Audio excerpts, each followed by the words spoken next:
I gave my daughter an expensive painting for Christmas, and she contemptuously called it trash and threw it away as useless.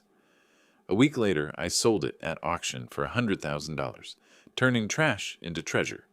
When she found out, she was furious with rage and envy, but that was only the beginning. Before we continue, please subscribe to the channel and write in the comments what time it is where you are now. The wrapping paper hit the floor, red and gold. Expensive stuff. I'd spent 20 minutes getting the corners perfect. Beulah stared at the painting. Her nose did this thing, like she'd opened a carton of milk 3 weeks past due. Dad, what is this? My living room had never felt colder. Not even that winter the heating died and I wore 2 sweaters for a week. It's a painting. I kept my voice level. French from the 1890s, I thought. It's so dark. She turned it sideways, and old-looking. Dad, you know we're doing minimalist now. This looks like something from a garage sale. Thaddeus glanced up from his phone. Finally, Babe, be nice. It's the thought that counts. The thought of what? Our living room looking like a retirement home? The croissant sat on the table, cooling, much like my paternal affection. At least the croissants could be reheated. I'd been up since 6. Fresh-baked pastries. Cinnamon rolls from a recipe I'd perfected over 40 years. Premium coffee that cost more per pound than Thaddeus's fake Rolex cost, per ounce. They'd come downstairs at 10, late, complaining about being tired. Morning corn? Thaddeus stretched, yawned. Smells good. Nobody touched the food. Beulah opened the other gifts first, cashmere scarf, designer handbag, gift cards to places I couldn't pronounce. She thanked me, polite, distant, like I was a waiter bringing the check. Then the painting. I purchased this piece in 1994. I measured my words. From a private collection. That's nice, Dad. She set it down, leaned it against the couch. But we can't use it. Maybe you could donate it to Goodwill. Get a tax write-off? Goodwill? Yeah, let someone else enjoy it. Someone with that kind of taste. I paid $12,000 for this trash in 1994. That's roughly $40,000 in today's money. But who's counting? Besides me, right now. Very carefully. Thaddeus set down his phone, smiled. That smile that doesn't reach anywhere useful. Corn, you gotta understand. Our aesthetic is very different. We're into clean lines, statement pieces. This is kind of cluttered. Cluttered. I nodded. I see. No offense, man. It's just generational, Boomers love this old school stuff. Braxton screamed something upstairs. Video game victory or massacre? Hard to tell.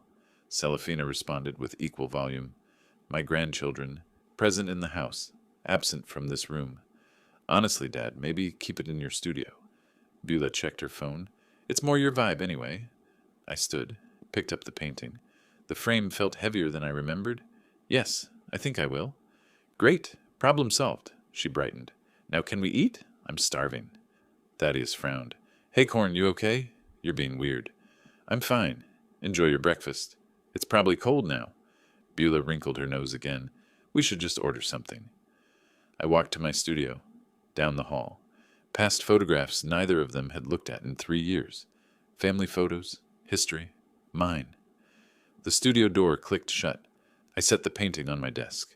Morning light hit it perfectly. The lavender fields glowed, purple and gold. Provence in summer, frozen in oil and time. Armand Guillaumin had painted this. 1892. His brushstrokes were distinctive, confident. Each dab of color intentional. The art world knew his work, respected it, treasured it. My daughter thought it was garage sale trash. I unwrapped it completely, studied it. 30 years I'd looked at this painting. Every morning, hanging in my bedroom until last week when I'd taken it down. Wrapped it. Written for Beulah on the card. My hands didn't shake. They should have. Instead, they pulled my phone from my pocket, scrolled through contacts, stopped. Flossie McCoy, Sotheby's. My thumb hovered. 2 seconds. 3. I tapped. 2 rings. Flossie, it's Cornelius Harrison. Yes. Merry Christmas to you, too. Listen, I have something for your January auction. Something special. The lavender fields seemed to shimmer. Trick of the light, probably. How does next week sound? The painting sat in my passenger seat, buckled in, secured. More care than Beulah had shown it. January 2nd. Santa Fe glittered cold and bright. I parked on Canyon Road, lifted the package. A gallery owner nodded as I passed. Marcus. We'd appraised a collection together in 2018. Sotheby's entrance. Brass handles. I knew which door. Coming home felt exactly like this. Flossie met me in the lobby. Same sharp blazer, same reading glasses on a chain. 25 years, and she still looked like she could authenticate a Rembrandt in her sleep. Cornelius Harrison, she grinned. Is that what I think it is? Depends what you're thinking. She unwrapped it on the examination table. Her hand stopped. I'm thinking Armand Guillaumin, 1890s. Proven, Al, landscape. I'm thinking you've been holding out on us. It was a gift. The recipient didn't appreciate it. Then the recipient is a fool. The examination took 30 minutes. She used magnification, UV light, checked the signature, the brushwork, the canvas weave, all the things Beulah hadn't bothered to ask about. Provenance? Private auction, 1994. Estate of the Duchamp family. I have all documentation. Condition? Museum quality. Controlled environment for 30 years. She made notes. Consulted her tablet. Market comparisons. Recent sales. Current market for Guillaumin is strong. I'm thinking 6 figures. 6 figures. Beulah's garage sale trash was worth 6 figures. How soon can you auction it? Conservative estimate? She looked up. 100 to 120,000. I remembered that 1994 auction. New York, November, private estate sale. The Duchamp family liquidating assets. Most people saw a decent landscape. Nice colors, unsigned or poorly signed. I saw the brushwork, the color palette, the way purple met gold in exactly one way. Guillaumin's way. I'd bid 12,000. Won it. Brought it home. Hung it where I could see it every morning. You've got good taste. Flossie smiled. And patience. Had. Past tense. What changed? I tried to pass it along. Didn't work out. She didn't push. Professionals don't. She prepared the consignment papers. 3 pages. Standard contract. My hand moved to sign. Stopped. Should I tell Beulah first? The thought lasted half a second. My pen moved. Second thoughts? Flossie watched me. No. Too quick. Too firm. None. Do you want the sale to be confidential? We can keep it out of the public catalog. No need. Wrong answer. I should have said yes. But I assumed Beulah would never see an auction catalog. She didn't read them. Didn't care about them. Assumptions make interesting mistakes. January 9th. Flossie filed the papers. Our winter collection auction. This'll be a highlight. Meanwhile, across town, Beulah stirred her latte. Canyon Road, calf. Expensive. Trendy. Windows overlooking galleries I'd worked with for decades. Your dad still upset about Christmas? Zenobia Wallace sipped her cappuccino. Designer bag on the chair. $300 sunglasses inside. He's being ridiculous. Beulah shrugged. It was just some old painting. What kind of painting? I don't know. Brown. Dark? Very antique looking. Not our style at all. Thaddeus's voice crackled through speakerphone. He's been weird all week. Won't return my calls. He's getting old, Z. Beulah tapped her temple. Maybe a little, Legal? For what? Zenobia frowned. Just making sure Corn's protected. Thaddeus paused for effect. He was good at those, in case his judgment is slipping. You think it's that serious? He lives alone in that big house, making financial decisions. We should be involved. January 9th arrived.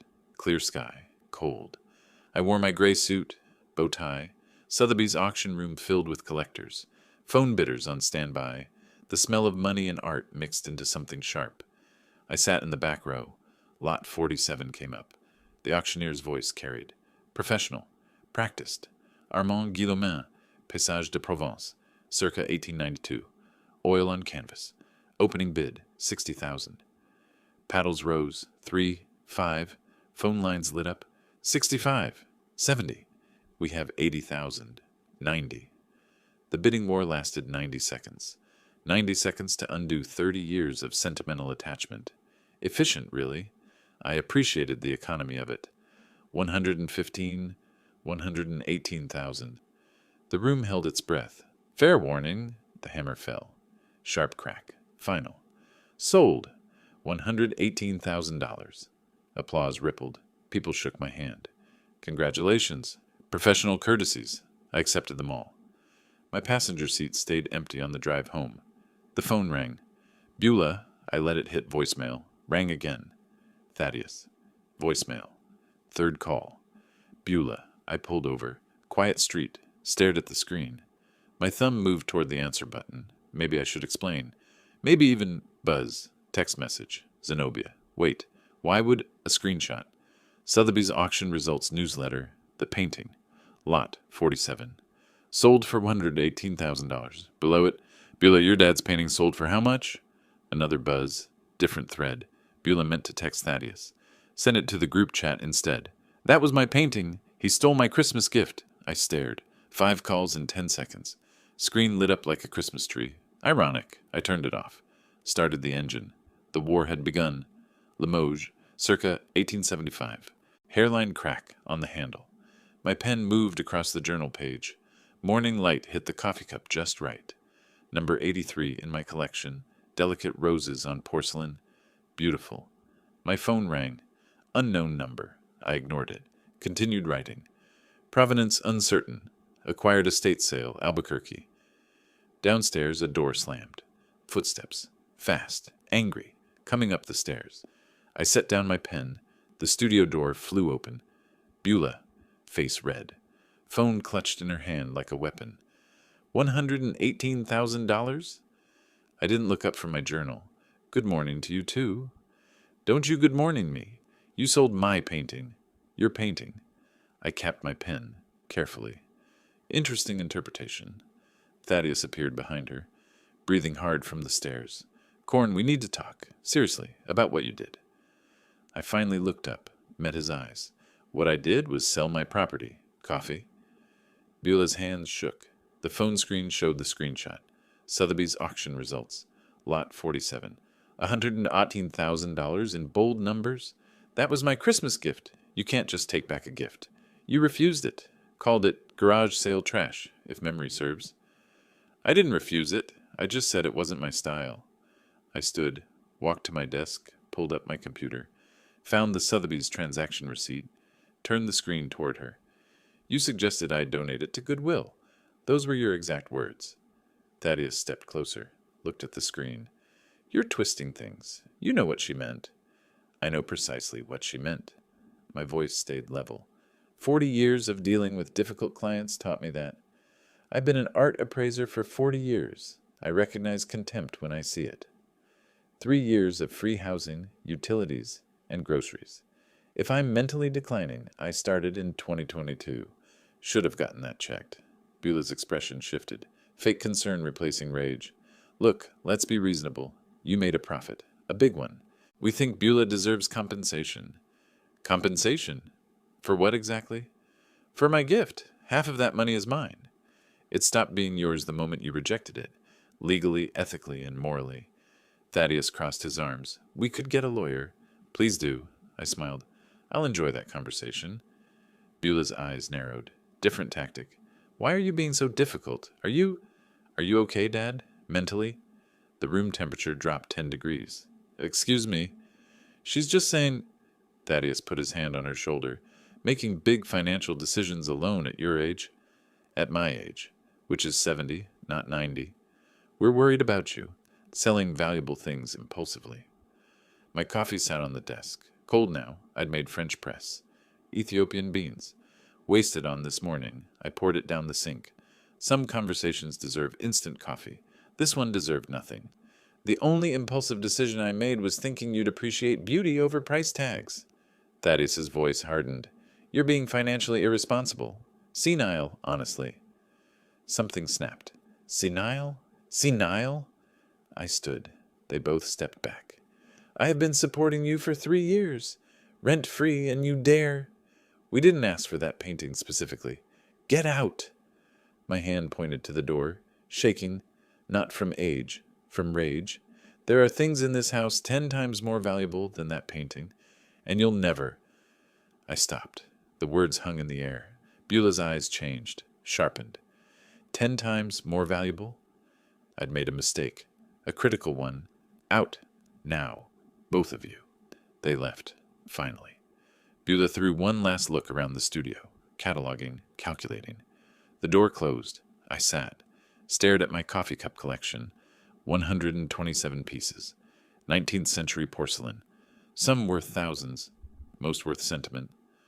My phone sat on the desk. I picked it up, scrolled to Lemuel's contact. Video call. He answered on the third ring. Tokyo apartment behind him. Early morning, his time. Dad, what happened? Your sister discovered I sold the Guillaumin, and she's upset after calling it trash. Upset doesn't cover it. I rubbed my eyes. I may have made a strategic error.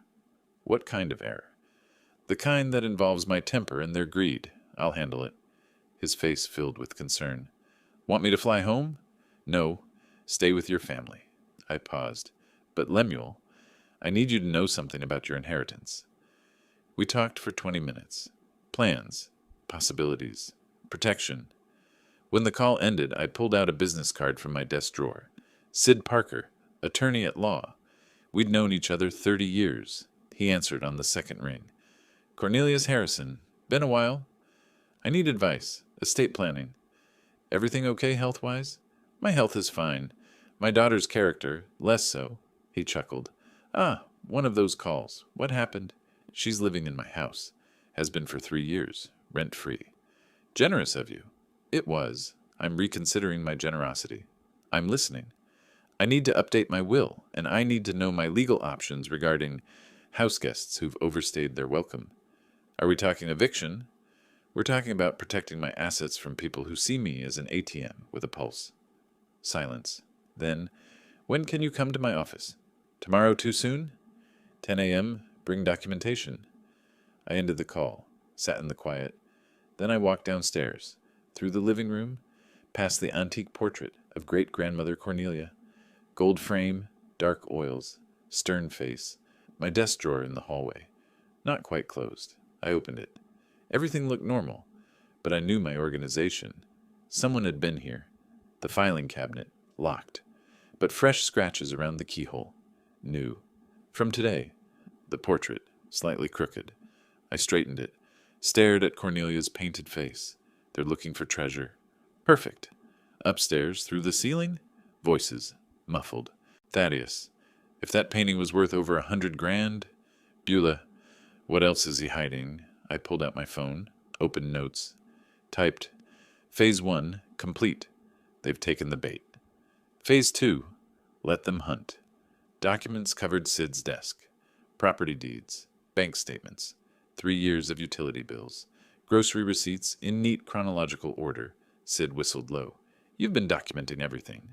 Force of habit. I shifted in the leather chair. 40 years of provenance verification. He ran his finger down a spreadsheet. $2,400 monthly for their rent equivalent, $400 utilities, $600 groceries, multiply by 36 months. He looked up. You're owed $87,000. Give or take. I don't want the money. Then what do you want? I want them to understand what they threw away, and I want my house back. Sid leaned back. His office smelled like old books and coffee. Wood paneling, framed diplomas, comfortable. You kept receipts for 3 years? I keep receipts for 30 years. Occupational hazard. This is over $80,000. That's the monetary value. The personal cost is considerably higher. He tapped his pen against the desk. You want to formalize these as loans? I want to establish that I've been generous. When I stop being generous, I want the law on my side. You're building a case. I'm documenting reality. There's a difference. Sid pulled out a legal pad, started writing. If they're going through your things, you should know about it. Security cameras? It's your house. Completely legal. The idea felt wrong. Intrusive. That feels invasive. They're invading your privacy. You're protecting your property. I sat with that. Small one, just in my studio. Start there. See what they do. Back home, they'd already started. I discovered this later. Security footage doesn't lie. Beulah photographed the Remington sculpture on the mantel. Bronze cowboy, worth maybe $8,000. She took 6 photos, different angles. Uploaded them immediately. Thaddeus measured the Chinese vase in the hallway. Ming Dynasty reproduction. Cost me $300 at a gallery closing sale.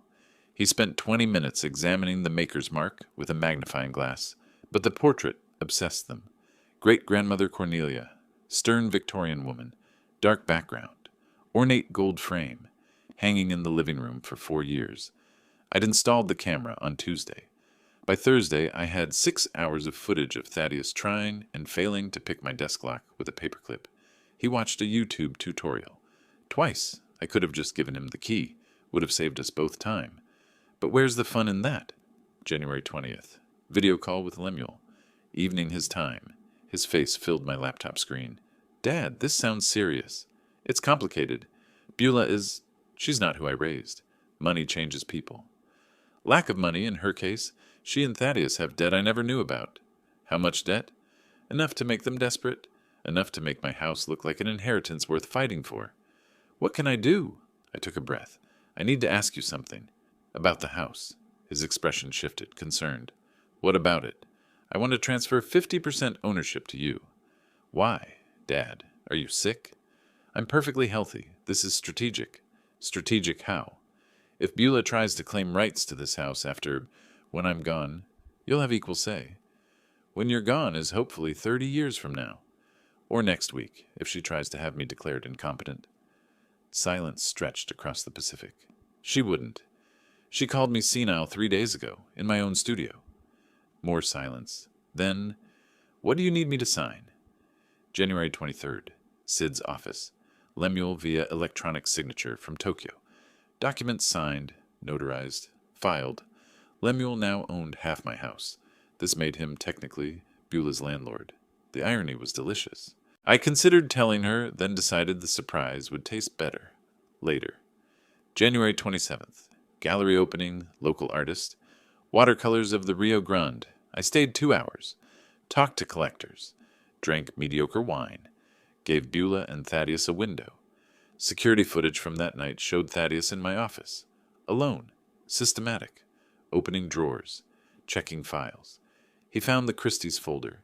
I watched him pull out the letter. Old letterhead. 1998. Professional appraisal for a portrait I'd authenticated years ago. 18th century. Unknown artist. Estimated value. $800,000 to $200,000. The letter mentioned the portrait was sold in 2005. Proceeds used to purchase this house. Thaddeus didn't read that part. He saw only the valuation. His hands shook as he photographed the document. Ran from the room, calling for Beulah. I watched their conversation in the living room.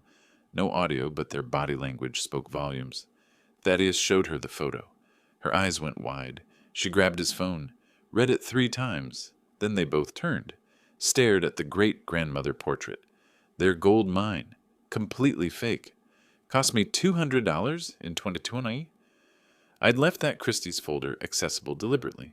Wanted them to find something, keep them busy, waste their time. I hadn't expected them to find that specific letter. Mistake, not fatal, but careless. Late January the 28th, after midnight. Studio, just me and the security monitor. I watched old footage. Beulah in my office, laughing at something Thaddeus said. The angle caught her face perfectly. Joy, excitement. She looked like she did at age 8. Birthday party treasure hunt. The same house. She'd found a silver dollar I'd hidden. Squealed, hugged me. Best birthday ever, Daddy. I paused the video, her face frozen in laughter. What happened to you? The words came out whisper quiet. My phone sat next to the keyboard. I could call, explain, offer to help with her debts. Financial counseling. A real path forward. The video resumed automatically. Beulah opened my desk drawer, removed my late wife's jewelry box, costume jewelry. Sentimental value only. She photographed it, put it back. My hand stayed on the desk. No, you made your choice. But doubt lingered. Was I becoming as cold as they were greedy? January 30th, evening, dinner with Flossie, business, museum donations, tax strategies. I came home, hung my coat, walked into the living room. The portrait, crooked again. I straightened it, stepped back. Stern woman, 1890s dress, dark background, gold frame, good reproduction, local artist, 2020, aged deliberately. The artist had laughed. Who would fake something like this? Someone with a sense of irony, I'd said. Now something new caught my eye. Sticky note on the frame's edge, partially visible from the side. I pulled it off. Beulah's handwriting. Get appraised. 18th century. Up to 1.2 wents. Do not touch. I stared, smiled. Slow. Wide. They believed it was this portrait. I pulled out my phone. Texted Sid. They took the bait. Phase 2, ahead of schedule. Sid. What bait? Me. The one I didn't know I'd set. Sometimes luck is better than planning. The fake Cornelia stared back. Stern. Judging. Thank you, I whispered. You're about to become very expensive and completely worthless. My phone rang. Unknown number. Mr. Harrison, this is Gerald Chen from Heritage Auction House. We received an inquiry about your 18th century portrait. The caller said they were your daughter, authorized to seek valuations on your behalf. We'd love to schedule an appointment. My smile faded. They weren't just planning. They were trying to sell my property. I'll call you back.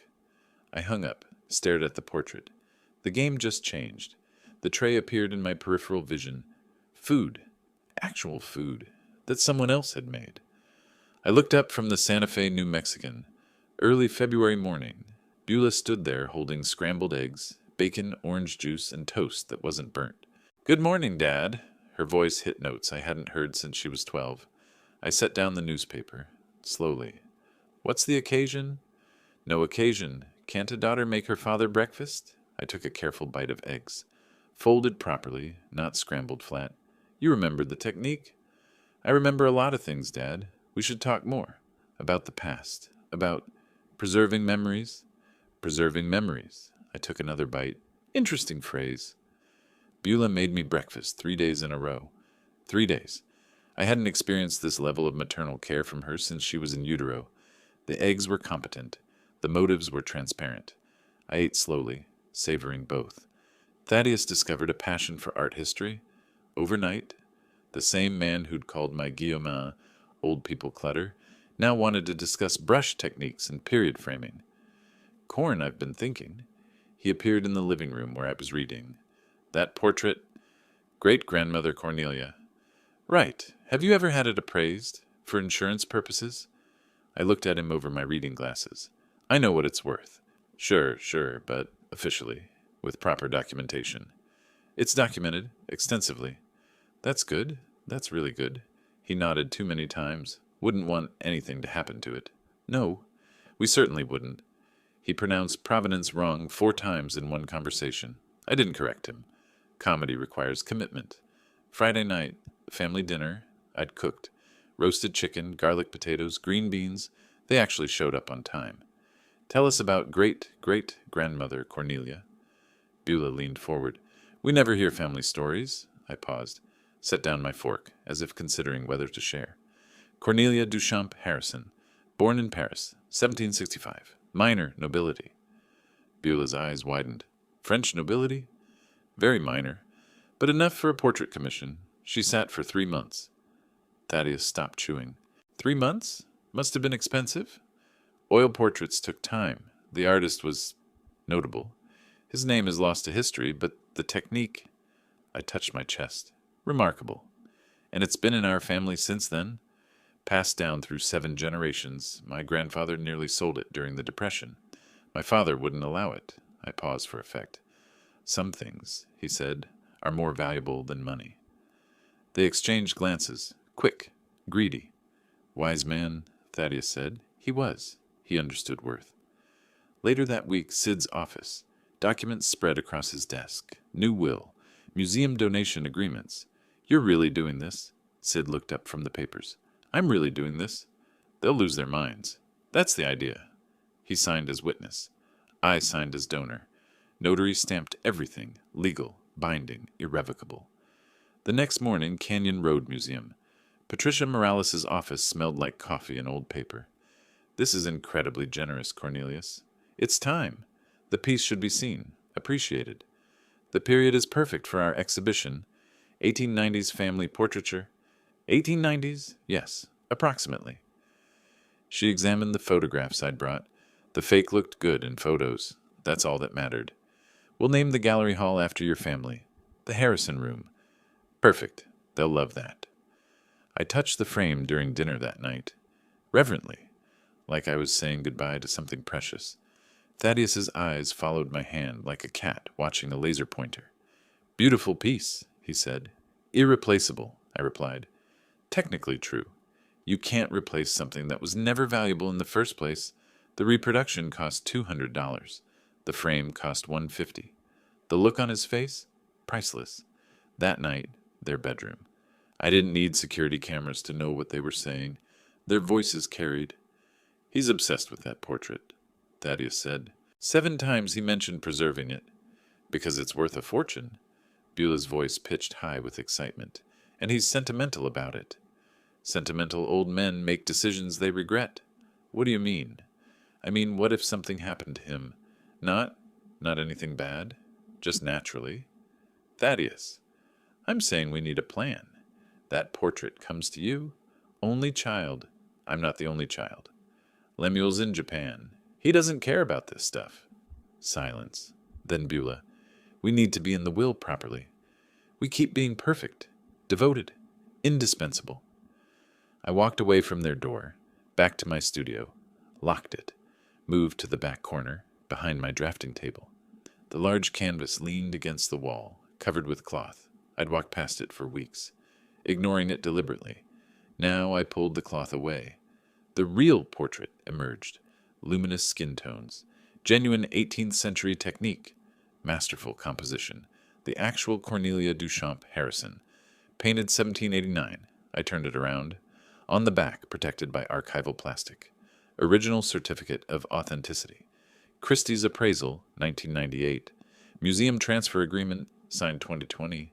Anonymous donor. A sticky note in my handwriting. To be revealed after my death. Let them enjoy the fake. CH, 2020. I photographed it. Sent to Sid. Insurance policy. Sat back. Looked at the $1 million masterpiece, then at my phone showing the living room fake. They're hunting ghosts, I said to the empty studio. Beautiful, expensive ghosts. I recovered the real portrait, returned it to hiding. Tomorrow, formal dinner. Time to show them what their niceness had earned. My phone buzzed. Text from Sid. Documents ready. Museum donation official as of tomorrow. Are you sure about this? Me. Absolutely. Sid. They'll lose their minds. Me. That's the idea. Upstairs, through the ceiling, muffled voices continued. Beulah, if we're extra nice, maybe he'll reconsider the will. Thaddeus, the portrait could be ours by summer. I walked to my bedroom, paused at the door. Summer, I whispered, optimistic. 6 place settings. Good china. Crystal glasses. The dining room looked ready for celebration. It wasn't. Beulah entered, saw the setup, stopped. Dad, this is beautiful. What's the occasion? Family meeting. I adjusted a fork. Important announcement. Her eyes lit up. Announcement? About my estate. Time to make some things official. She practically vibrated, already texting Thaddeus. I watched her face. Pure, uncomplicated greed, disguised as joy. The doorbell rang. Are you expecting someone? Our witness. I opened the door. Sid Parker stood there, briefcase in hand. Beulah's smile froze. Witness? Dinner proceeded cordially. Wine poured. Small talk about Braxton's soccer. Cellophana's art class. Thaddeus wore a suit he'd borrowed from my closet. Didn't fit quite right. After the main course, I stood, glass raised. I want to thank you all for being here. Family is precious. Beulah leaned forward.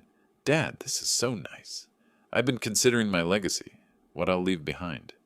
Thaddeus dabbed his mouth with a napkin. You have years ahead, Corn. Perhaps. But at 70, one thinks about these things. I paused. I've made a decision about great-grandmother Cornelia's portrait. Beulah's breathing stopped. I'm donating it to Canyon Road Museum. The papers are signed. Transfer is next week. Silence. Beulah's wine glass tilted. Sid caught it before it spilled. You're... what? Thaddeus's face progressed through several colors during my announcement. Pale cream, tomato red, and finally the purple of an overripe eggplant.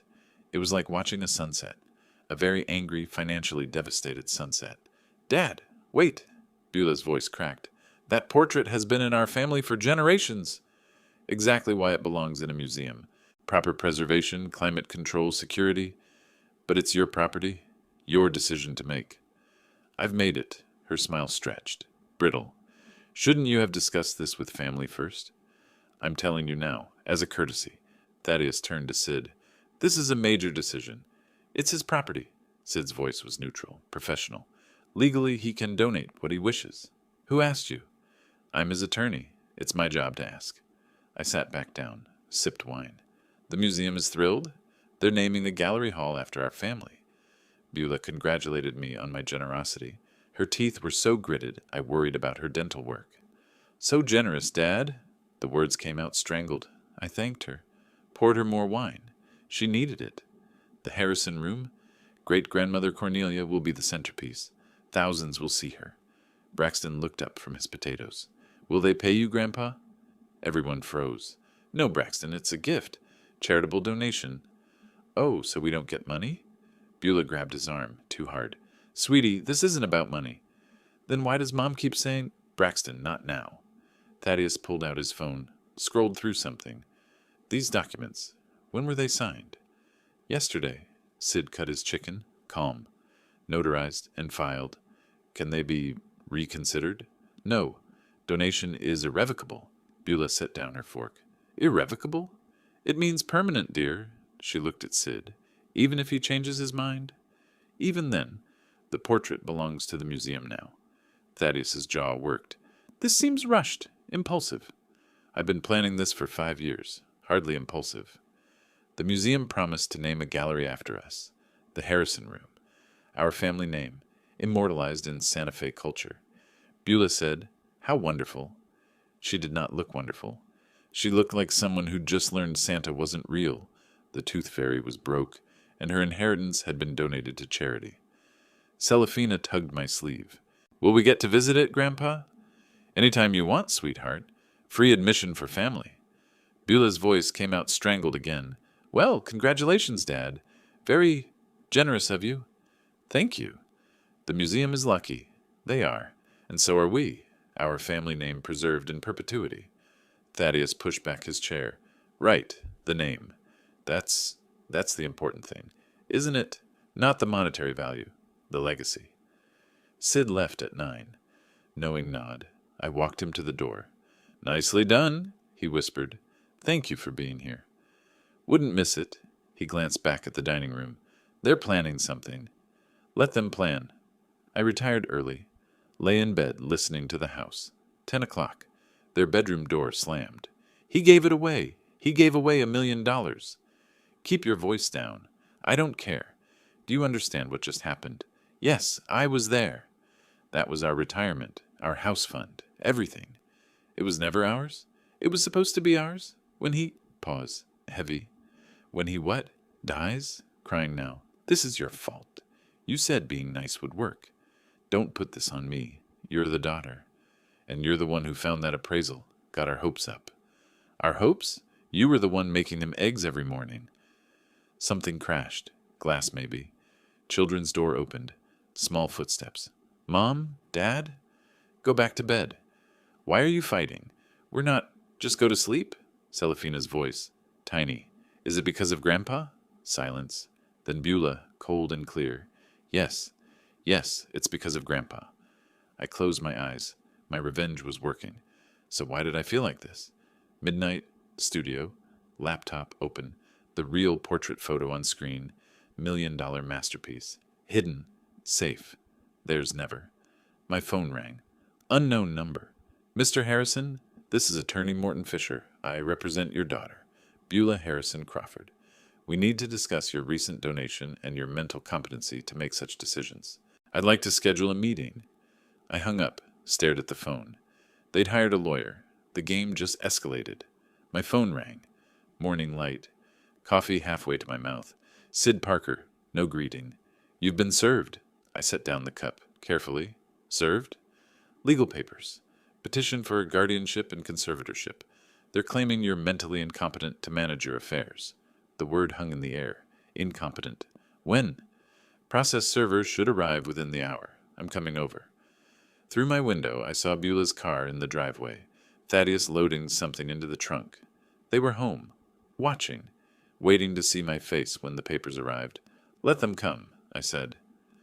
The doorbell rang 40 minutes later. Process server. Young guy. Apologetic expression. Cornelius Harrison? Yes. You've been served. He handed me the papers. You have 14 days to respond. Have a nice day. I stood in the doorway reading. Petition for guardianship and conservatorship. Advanced age affecting judgment. Impulsive financial decisions. Vulnerability to exploitation. Beulah watched from her bedroom window. I looked up, met her eyes, mouthed, war. Sid arrived 20 minutes later, spread the papers across my kitchen table. They're claiming you're incompetent. Advanced age affecting judgment. I'm 70, not 90. They cite the museum donation as proof of impulsive decision-making. I planned that donation for 5 years. I know, they don't. Or they're lying. He flipped pages. You need to pass a competency evaluation. Should be easy. You're sharp as ever. Easy. I stared at the papers. Sid, they're trying to take my autonomy. They're trying. They'll fail. But it'll be public. Court records. People will know. Good. My voice came out hard. Let them see what my daughter has become. Dr. Sharon Margolis's office smelled like lavender and textbooks. 3 days later, 3 hours of testing. What year is it, mister? Harrison? 2025? Current president? Do we have to discuss politics? Small smile. Just establishing baseline. Count backwards from 100 by sevens. 100, 93, 86, 79, 72, 65, 58. Sufficient. Tell me about your recent financial decisions. I donated a painting to a museum. Family heirloom. Seemed appropriate. Dr. Margolis asked me to draw a clock. A clock. I'm a former art appraiser who spent 40 years examining old masters, and I'm drawing a clock to prove I'm not senile. I made it a dowel. Clock? Melting. She didn't laugh. Psychiatrists have no sense of humor. I still passed. Your daughter suggests this was impulsive. My daughter wants money. There's a difference. You sound angry. Wouldn't you be? Your own child trying to have you declared incompetent? She made notes. That's a very rational response, actually. Meanwhile, Thaddeus made calls. Hired someone. Budget detective named Frank Morris. $200 a day. Investigation target, the portrait. Morris found a museum curator. Junior level. Marcus Chen. Student loans. Rent problems. $50,000 in debt. $2,000 in cash changed hands. Marcus examined the donated portrait after hours. Reported back. It's a reproduction. Modern materials. Maybe 5 years old.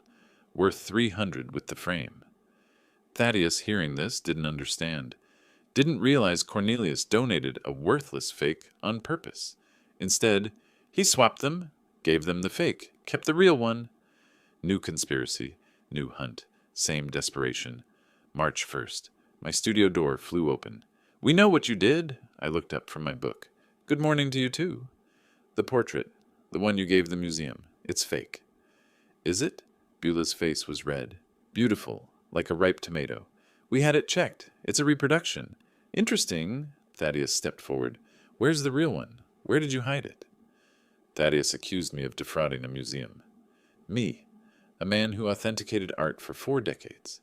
A man whose reputation is built on honesty. He pronounced provenance wrong while doing it. I almost gave him a dictionary. Almost. Hide what? The $1 million portrait. The Christie's appraisal. Ah, that old document. We know you swapped them. Gave the museum a fake. Kept the real one. I set down my book. Stood. You think I defrauded a museum? We think you're playing games. Perhaps I am. Or perhaps you're so desperate for money, you're seeing treasures that don't exist. Their lawyer called that afternoon. Morton Fisher. Aggressive voice. Cheap tactics. Mr. Harrison, we have evidence of erratic behavior. Donating valuable art impulsively. They're my heirlooms. I don't need permission. At your age, sir, judgment can be impaired. My judgment is excellent. Yours, taking this case, is questionable. We'll see what the judge says. I hung up. That night, old photo albums. My studio. Alone. Beulah at 3. Gap-toothed smile. Paintbrush in hand. Beulah at 8. Museum. Staring at a Monet. Beulah at 16. Art class. Her first canvas. Where did that girl go? I picked up my phone. Typed, we need to talk. Really talk. Not about money. About us. Thumb hovered over send. Dr. Margolis's question echoed. Do you think reconciliation is possible? My answer then, no. Now, I don't know. I deleted the message. The doubt lingered. Is this justice or cruelty? The line blurs at midnight. Morning brought clarity. And the Santa Fe New Mexican. Small piece, page 7. Local art expert faces competency challenge from family. My name, public record. Everyone would know. The phone started ringing. Gallery owners, collectors, museum people I'd worked with for decades. Corn, what's happening? Need anything? This is outrageous. Support. Unexpected. Overwhelming. Zenobia called Beulah. I heard about it later through Flossie, who heard from Patricia, who heard from someone at the museum. Is it true? You're suing your father? It's complicated. Beulah, I can't support this. Click. Within 3 days, their social circle evaporated. Invitations withdrawn. Calls unreturned. Avoidance in grocery stores. Santa Fe is small. Word spreads fast. Judgment faster. March 1st. Evening. Doorbell. News van. Channel 7. Reporter with microphone. Mr. Harrison, can we ask you about the guardianship petition? Camera light. Neighbor watching across the street. I could close the door. Instead, yes, I have a statement. Your daughter believes you're incompetent? I underwent psychiatric evaluation. I passed. Perfectly. Because I'm not incompetent. I'm just done being used. Used. I supported her family for 3 years. Rent-free. They called my gifts trash. Then sued when I donated art to a museum. That's not concern for my well-being. That's greed. Strong words. True words. Now, if you'll excuse me, I have documents to prepare. For court. My phone erupted. Texts. Calls. Sid. Did you just talk to press? Lemuel. Dad, I saw the news stream. You okay? Another call. Judge's clerk. Competency hearing scheduled March 10th. I'll be there. 10 days to prove I'm not senile. 10 days to show the world what my daughter has become. I walked to my studio, locked the door, pulled out the folder. Evidence. Financial support. 2022-2025. 3 years of receipts. Bank transfers. Utilities. Groceries. Medical bills. 87 7 pot. Started scanning. If they want war, they'll get truth first. March 10th. Court day. I sat in my living room, charcoal suit, burgundy bow tie, briefcase beside me. Sid should arrive in 20 minutes. My phone rang. Don't leave yet. What's wrong? Fisher withdrew the petition an hour ago. Emergency filing. I set down my coffee. Why? He's claiming new information suggests resolution outside court is preferable. Translation, they know they'll lose. So it's over? The lawsuit, yes. But Corn, they're not done. Through my window, Beulah's car pulled into my driveway. Thaddeus in passenger seat. They're here. Don't let them in alone. I'm coming. No need. I think it's time we had that conversation. But they didn't knock on the front door. Walked around back. Toward the studio. They weren't coming to talk. They were coming to search. I followed. Silent. Phone recording video. A locksmith picked my studio lock. Beulah and Thaddeus entered. I stood in the doorway. Watched them rifle through my files. Looking for something? They spun around. Dad, you're supposed to be... At court? Lawsuit was withdrawn. Didn't Morton tell you? Thaddeus's face went pale. We can explain... Can you? Explain breaking into my home? The locksmith backed toward the door. Ma'am, you said... We're not breaking in. This is family property. My property, that you're illegally entering. The locksmith left. Fast. Beulah's hands shook. Stop playing games. Where's the real portrait? There is no real portrait. Bullshit. The Christie's appraisal was for a different painting from 1998. You're lying? Am I? Would you like to see the documents? All of them? Yes. Fine. Living room. Now, let's end this. I spread documents across my coffee table. Methodical. Systematic. Christie's appraisal, 1998. Portrait unknown artist, 18th century. Estimated 800,000, 1.2 million. Thaddeus grabbed it. See? Now read the next page. Sale record, 2005. Sold for $750,000 to private collector.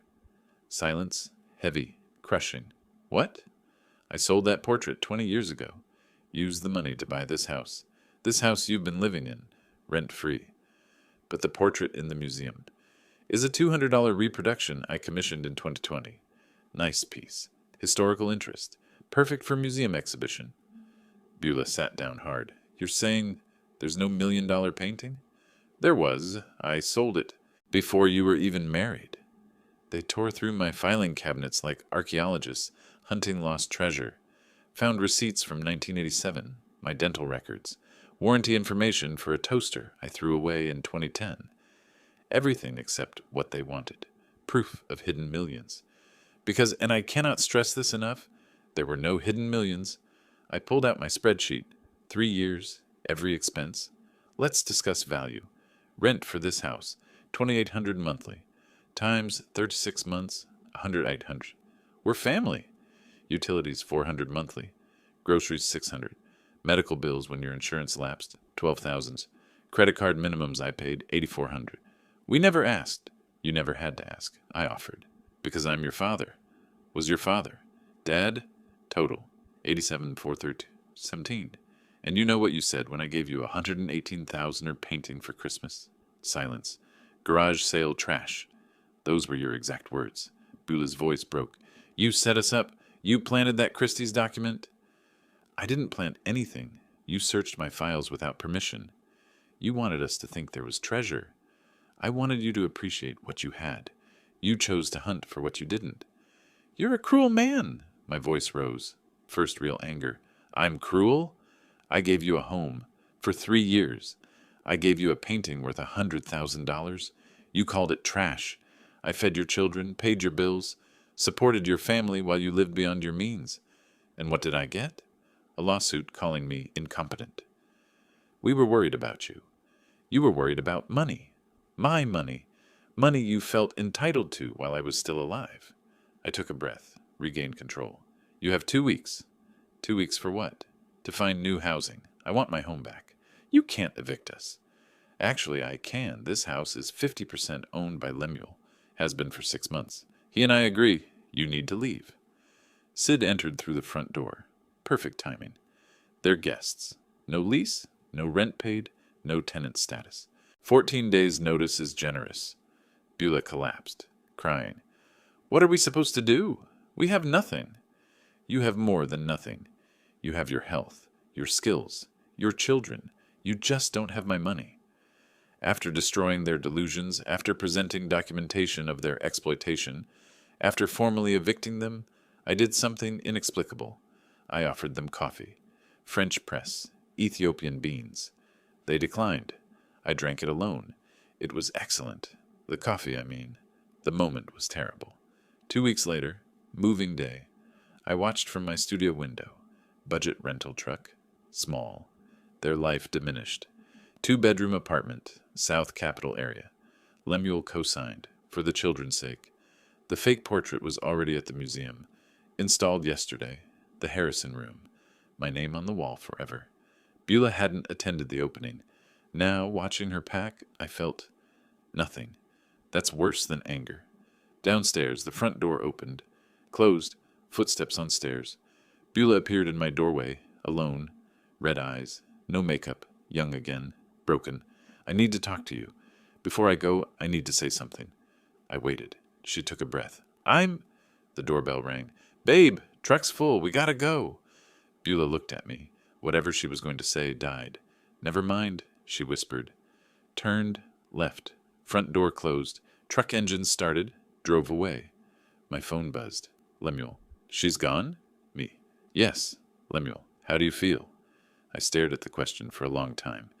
Typed, like I won and lost simultaneously. Lemuel. What's next? I looked around my studio, my home, my life, empty of parasites, full of memories. Some good, some poisoned. What is next? Apartment listings covered my kitchen table. 2-bedroom places. Budget range, 1,400. Sub 800. Most required credit scores Beulah and Thaddeus didn't have. The doorbell rang. 3rd time today. Through the window, Beulah stood on my doorstep holding papers. Rental applications, rejected ones, probably. She pressed the button repeatedly. Her voice carried through the door. Dad, please, we need to talk. Just 5 minutes. I returned to my coffee. Cold now, didn't matter. The ringing stopped. Car started, drove away. My phone buzzed. Text, "We're trying. It's harder than you think." I didn't respond. 3 hours later, "Please, the kids are scared." My finger hovered. Typed, "I'm sorry they're scared." Deleted it. Typed, "You should have thought of that before." Deleted that too. Sent nothing. 2 weeks passed. Beulah and Thaddeus applied to 17 properties. Credit scores, 485 and 512, disqualified them from most. The rest wanted deposits, $5,000 up front, money they didn't have. They visited repeatedly, increasingly desperate. During one visit, Beulah broke down, not performance this time. Real fear. "Dad, just 2 more weeks. We're close to finding something." "You've had 2 weeks, and 3 years before that." Thaddeus leaned forward. "The deposits are impossible. We need $5,000 up front." "That's unfortunate." "Dad, this is your grandchildren we're talking about." I paused. "I know exactly who we're talking about." "Where will you take them?" We don't know yet. Maybe a motel temporarily?" "A motel?" She cried harder. "What choice do we have?" "You had choices. 3 years ago. 6 months ago. Christmas morning. You made them." But doubt crept in. Braxton's confused face. Celafina asking why Mommy cries all the time. That evening, standing in my garden, I heard Thaddeus on his phone. Window open. Voice carrying. "Yeah, man, it's a shit show." "No, he's being a total hard-ass." "I know, right? Whatever. Old geezer's 70. How long can he really hold out? 5 years? 10? I stood frozen. "Exactly. We just wait. House'll be ours. All his crap. Everything. Just gotta deal with his tantrum now." He laughed. Actually laughed. "Nah, Beulah's in there crying, playing the kid card. Might buy us time." My phone was already recording. I called Sid immediately. "Schedule a meeting. Tomorrow. Final." March 12th. My living room. Golden light through windows. The empty space where the portrait hung. Dark rectangle marking its absence. Beulah and Thaddeus sat on the couch. Sid stood beside me. Briefcase open. This was legal proceeding, not family discussion. "Let's review the facts," Sid began. "You've lived here 3 years, rent-free. We're family. You sued Mr. Harrison claiming mental incompetence. You hired a detective. You broke into his studio. We were desperate. You were greedy. There's a difference." I nodded to Sid. "Show them the recording." Thaddeus's voice filled the room. "Old geezer's 70. Wait him out. House'll be ours." Beulah's face went white. You said that?" He took it out of context. "What context makes wait for me to die acceptable?" Silence. Heavy. Final. "I need to clarify something about this house." I pulled out documents. "Half of it belongs to Lemuel. Has for a year." "What?" Sid produced the deed. Transfer dated March 2024. 50% ownership to Lemuel Daniel Harrison. He lives in Japan. He's co-owner, and he's made his position clear. He doesn't want you here. I slid my spreadsheet across the table. 3 years. Every expense. Itemized. Rent equivalent. $2,800 monthly. Times 36 months. Utilities 400 monthly. Groceries 600. Medical bills. Credit cards. Total. 87,432.17. Those were gifts. And you know what you said when I gave you 118,000 painting for Christmas? I leaned forward. Garage sale trash. Those were your exact words. Sid handed them the document. Official eviction notice. Signed by sheriff's deputy. You have 48 hours to vacate. 48 hours? New Mexico law. Non-tenant guests. 48 hours notice. We'll fight this. With what lawyer? What money? You're broke. You have no case. Beulah looked at me. You're really doing this? Putting your grandchildren on the street? My voice came out cold, measured, final. I raised you to value beauty, history, and family. I gave you a home when you needed one. I fed your children. I paid your bills. I tried to pass down something meaningful, and you called it trash. Then you hunted for treasures that didn't exist. You tried to have me declared incompetent. You waited for me to die. Every choice was yours. Every consequence is earned. I don't owe you my house. I don't owe you my money. I don't even owe you my forgiveness. What I owe you is honesty. You are no longer welcome in my home. 48 hours. The document shook in Bola's hands. Thaddeus stood suddenly, knocking the coffee table. This is insane. You can't. But he stopped, looked at my face, at Sid's briefcase, at the empty wall, sat back down. Hard. We have nowhere to go, Bula whispered. That's not my problem. She looked up at me. I don't know you anymore. The feeling, I said quietly, is mutual. Sid checked his watch.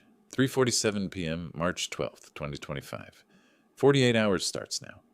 They left. I watched from the window. Their car sat in the driveway for 10 minutes. Just sitting. Defeated. Finally drove away. Sid put a hand on my shoulder. You okay? I didn't answer, because I didn't know. March 17th. Budget rental truck in my driveway. Thaddeus carried boxes, clothes, kitchen items, toys, smaller loads than they arrived with. Everything valuable stayed with me. It was always mine. Braxton and Celafina sat on the porch steps. Too quiet for children, Beulah directed weakly. That box goes first. No, wait. She looked smaller, physically reduced by these weeks. I turned from the window. Couldn't watch. Couldn't look away either. My coffee sat cold. Third cup today I hadn't finished. The doorbell rang. Not Sid. Beulah. Alone. Face clean. No makeup, raw from crying. Young again. Can I come in? Just me. 5 minutes. I should say no. Open the door wider instead. My study. Morning light. Door open. She stood. I sat. I've been trying to figure out what to say. Practiced in my head. But everything sounds hollow. I waited. I was a terrible daughter.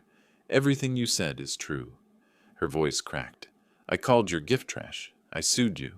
I hunted through your things. I waited for you to die. You didn't? Thaddeus did. You just didn't stop him. Same thing, is it? Yes. I'm complicit in everything. I knew what we were doing. I told myself we deserved it because you had money and we didn't. Because life was hard and you were comfortable. Because I felt like you owed me something for... She trailed off. For what? I don't know. That's the worst part. She laughed bitterly. You gave me everything. I had no reason. But I did, and I let that poison me. Silence stretched.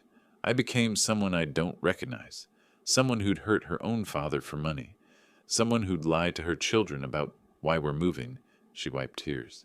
I don't expect forgiveness. I don't deserve it. I just wanted you to know.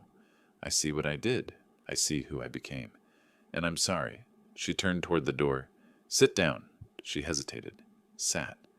I don't want your apologies. I want you to understand. I do. No, listen. I leaned forward. You saw price tags everywhere. On me. On everything I owned. You calculated inheritance while I was still alive. That's not about money. That's about seeing me as an obstacle rather than a person. I know. You're right. But you're here. Acknowledging it, that's more than Thaddeus would do. He won't apologize. Ever. He's angry. Blames you. Blames me. And you? I blame myself, finally. I took a breath. The debts. The $87,000. Consider them canceled. Her head snapped up. What? I don't want repayment. I want you to remember that family supported you when no one else would. Dad, but the house is mine. My space, my dignity, my choice. That boundary stands. I understand. I don't forgive you. Not yet. Maybe not ever. But I don't hate you either. You're my daughter. That doesn't change, even when everything else does. She broke down completely. Thank you, she gasped. Thank you for not hating me. I didn't move to comfort her. Couldn't. The wounds were too fresh. Where are you moving? Small apartment, South Capitol. Lemuel helped find it, paid first month's rent. For the kids, he said. Lemuel is generous, like his father. I didn't respond to that. I need to go. The truck's loaded. At the door, she stopped. Will I ever see you again? I don't know. Time will tell. Can I call? Text? You can try. I won't always answer, but you can try. Not forgiveness, not reconciliation, but not total severance either. Space, time, possibility. Maybe. The truck drove away. I didn't wave. That afternoon, Lemuel arrived. Flew in from Tokyo. We sat on the terrace. Sake. Sunset. You did the right thing, Dad. Did I? Her children are in a 2-bedroom apartment. Her children have a roof. Because you arranged it. Through me. I keep seeing her face. When she was 8. She's not 8 anymore. She made adult choices, adult consequences. Doesn't make it easier. You taught her a lesson, maybe the most important one. He poured more sake. What about your collection? The real one? Bank vault. Safety deposit box 447. 3 paintings. Total value, about $1.6 million. They're yours when I die. Dad, I know you don't. That's why you're getting them. Beulah wanted them. You never asked. What about her? I smiled slightly. She got the most valuable painting of all. A lesson. Priceless. Can't be bought or sold. Maybe in 30 years she'll understand its value. 6 months later. September. My life is quieter now. Cleaner. Organized exactly how I wanted. I joined an art appreciation society. Tuesday evenings, Canyon Road Gallery. Made 2 friends. Both retired collectors who understand art is about beauty, not investment. Morning routine. Yoga at 7, coffee at 8, museum 3 times weekly. I volunteer at Canyon Road Museum. Patricia asks my advice often. I feel useful. Lemuel video calls twice, weekly. Brought his family to visit. Wife Yuko, 3 children. They stayed in the guest rooms. Redecorated, fresh paint. New memories. The grandchildren called me Oji-san. Grandfather in Japanese. Sounded better than Grandpa. I started painting again. Terrible paintings, but mine. I hung them in my studio where no one judged. The postcard arrived mid-September. Dad, I found work. Interior designer at small firm. Starting over. Learning about value versus price. You were right. Working on myself. Thank you for not giving up on me by giving up completely. Maybe someday we can talk. B. I stared at it, got a magnet, hung it on the refrigerator. Next to it, crayon drawing, age 8. Best Daddy, in crooked letters. I touched both cards, said nothing, but I didn't throw it away either. My life is smaller now, quieter, lonelier, but it's mine. That matters. Justice and love don't always coexist. Sometimes you choose one at the cost of the other. I chose justice. Time will tell if it was worth the price. The terrace overlooks Santa Fe at sunset. The mountains turn purple, then gold, then dark. I sit there most evenings now. Seke, silence, peace. Not happiness, that'll take time, but peace. If you like this story, please like this video, subscribe to the channel, and share your impressions of this story in the comments. To listen to the next story, click on the box on the left. Thank you for watching.